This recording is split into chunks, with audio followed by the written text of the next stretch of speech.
How quickly can you get jacked? How quickly can you get jacked?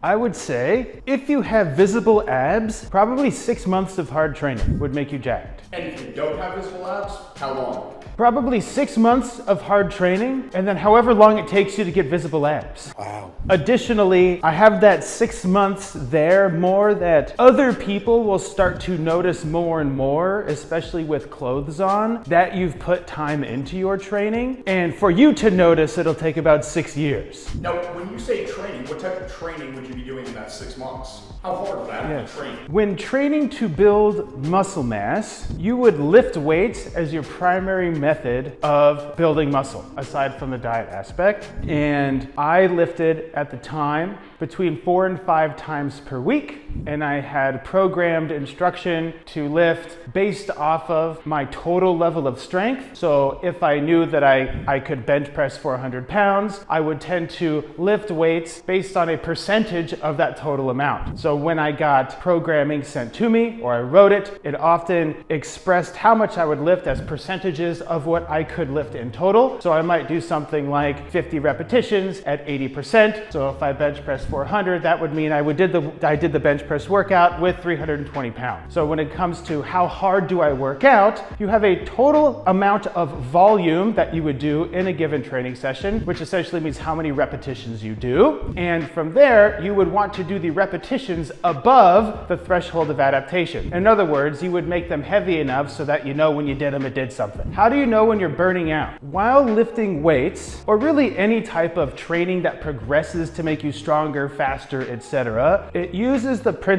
tends to use the principles of progressive overload. In other words, like I stated a second ago, you want to lift weights as a percentage of your total strength and above the threshold of adaptation, hard. And that means that over time, you'll end up doing more work than you recover from because you start fatiguing. And this fatigue, you will start to notice in a variety of ways. And it will turn into what some people call overreaching. And that overreaching can mean that you work out within the range of adaptation that makes sense. And then you can get into a level of overreaching where it starts to hurt you a little bit. And then from there, you could go into overtraining, which covers another topic entirely. When you start to fatigue, when you have programming instructions for exercising or lifting weights or whatever, your weights that you would lift on a typical training session would start to feel heavier and heavier than normal. So if you could do 50 repetitions at 80% in total, maybe that number starts to go down. So when your normal performance starts to go down instead of going up, when you have proper programming, that will give you an idea that you've started to fatigue and overreach a bit, and then start making adjustments to your training to allow for some recovery. And then with proper programming, you would have it as part of your training. In typical lingo, we would call that deloading, where you would work at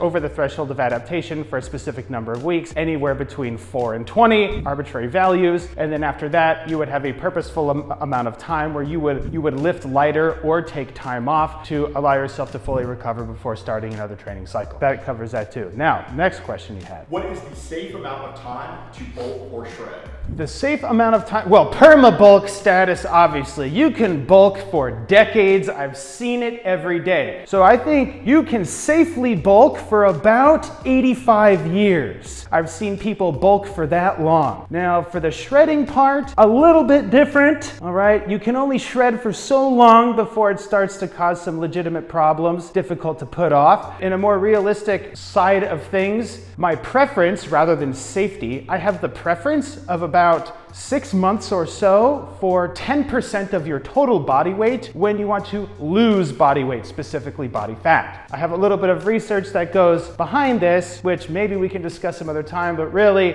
I see the safe amount to lose body mass, most of which turns into body fat when you have high enough protein, you lift weights, and you lose it slow enough. This makes sure most of the body weight you lose comes from body fat. It also helps you retain a lot of your performance. So for instance, what we discussed earlier, earlier about how do you know when you start fatiguing or trained a little too much, if you try to progress in the gym and also try to lose fat at the same time, your recovery points, if you want to use a term like that, start to get a little bit tricky. And if you eat too little, that can affect your performance in the gym, which can make it look like you've trained too much. And so a rate of loss at about 10% of your total body weight over 6 months, I think works as the best medium for progressing in the gym while also losing body fat. You can easily double that. If you say, well, to heck with the training gains, I just want to get super shredded, you can probably double that insofar as 10% of your total body weight in about 12 weeks. And when you go much beyond that, I think things get a little bit silly. Now, how would you alternate that as far as a training plan? 6 months of dieting, 6 months of bulking? With weight gain, for again, safety, I kind of like the safety of weight gain. I think we can actually sideline that question for now and just go really in terms of preference, where I like to see actually half the rate of gain as loss. So when you go to add body weight, I like about 1% of your total body weight per month.